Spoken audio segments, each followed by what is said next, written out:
Iron Banner really isn't too confusing. Play trash PvP mode, and maybe get some loot. But there is some nuance that'll help you get some more loot in less time, so today we're going to do a full guide on Iron Banner and how you can make the most of your time. We'll cover how to rank up quickly, how Fortress works, what loot you should look for, and lastly what sort of loadouts you may want to try and take into Fortress control. I'll have some chapters so you can skip around wherever you'd like. Fortress is basically control the same way that you're used to with the 3 standard zones, except instead of controlling zones and earning points based on kills, owning zones will periodically grant you points, a little bit like strongholds from Halo if you played that. Once every 80 points is scored, a high value zone will spawn in with an enemy Titan bubble as well to ruin your day. Seriously, running a shutdown super is almost necessary, especially if you're playing solo. Alright, so to get the most loot from Iron Banner, we'll need to crank that XP multiplier so we can get so much loot from Saladin you'll have him begging for mercy. Most importantly, you'll want to do the daily challenges. Each day starting on Tuesday up until Friday, you'll find a challenge to complete these Iron Banner matches using a particular subclass.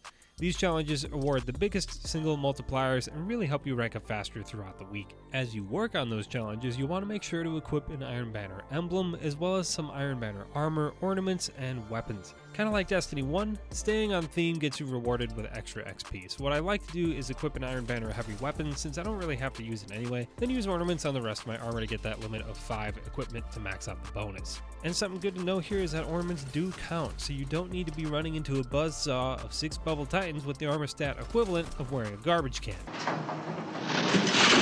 Not that it's gonna make much of a difference anyway. Last thing, if you have a piece of Iron Banner armor and then apply an Iron Banner ornament to it, it actually counts as 2. Probably heard that before, but worth sharing just in case. Alright, great. So now that you're earning XP and are making a fine wage of 2 engrams per hour, what loot should you actually be looking for?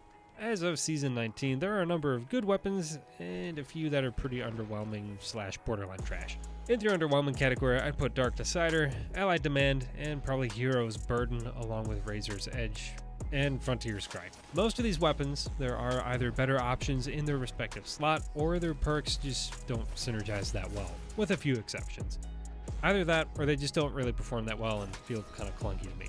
And again, this is my opinion. I know some of you may really like these weapons, and that's totally fine. I'm just not going to broadly recommend people use valuable time and in-game resources to get them. So for example, you've got Dark Decider here with Volt Shot, but really no good reload or performance perks to really ramp it up to 10.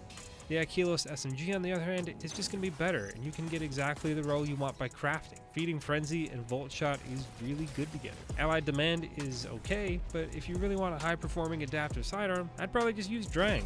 Drang comes out of the box pretty solid, and it's craftable. Allied Demand needs all the help it can get, and you're relying on RNG to do that. So like I kind of mentioned before, these aren't really weapons that I'd farm for, but if I get a good roll and it feels okay, then yeah, you might find me using it. I have fun with Dark Decider in 6v6, I just know its limits, and it's probably not a great option if I'm hoping to go flawless or something. So what about the weapons that are pretty good?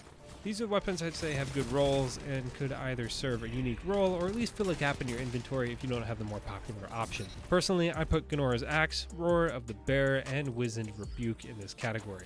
Gnora's Axe has multiple good PvP roles like moving target or threat detector plus opening shot, and if you never got a good first and last out or just need a good slug shotgun for PvP, then you've got your answer here. It even has an interesting option in Volt Shot for PvE. I'll actually be doing a short review here soon of a specific role on Gnora's Axe, so keep an eye out for that. For Roar of the Bear, there isn't much special about it other than it has the standard DPS traits you might need in a rocket if you didn't already have it in another. What I will say Roar of the Bear has going for it though is that it's an aggressive frame, and Bungie specifically tuned rockets recently to deal more or less damage depending on the frame, and aggressive frames deal the most. Bungie also stated recently that rocket launchers should be feeling pretty good heading into Lightfall, so that's something to consider. Lastly, although Wizened Rebuke is not really a personal favorite of mine since it's a high impact fusion rifle, there are some objectively very nice rolls that I'm sure people much better than me could shred the Crucible with. Under Pressure plus Iron Grip for a ton of extra stability and a little bit of extra accuracy would probably be pretty nice, and I bet you could really get rolling with a combo like Heating Up and Successful Warm-Up. More accuracy, more stability, plus faster charge time after a kill actually sounds pretty good to me. Heating Up is just such a good trait, and it'd be interesting to see how it handles on a high impact fusion, especially seeing as high impact weapons got that kind of accuracy buff based on their intrinsic trait. As time goes on, Bungie is of course going to add more Iron Banner weapons. This is my review as of Season 19, so if you want to get my thoughts on these weapons down the road, feel free to subscribe.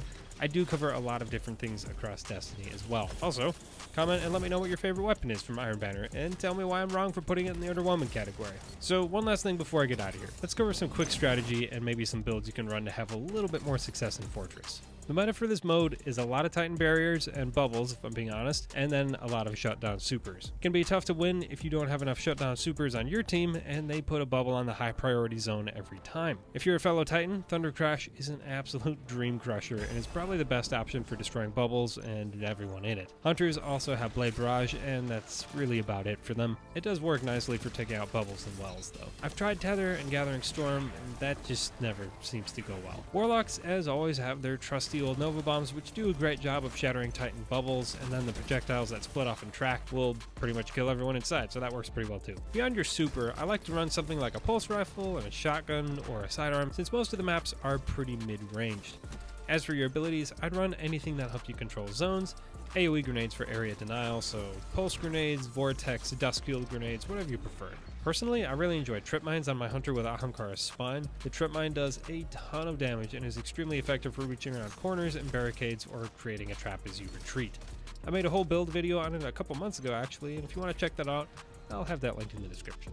That is actually all I've got for today though. I hope you guys enjoyed this guide for Iron Banner as of Season 19. And maybe even learn something new. If you want to keep up to date with my videos, don't forget to subscribe and turn on notifications. And if you want to support the channel, leaving a like and commenting goes a long way. Also, I do have a Discord. You're welcome to join that with a link in the description. It'd be awesome to see some new faces in there and just chat Destiny. Anyhow, as always, thank you so much for watching. Catch you guys next time.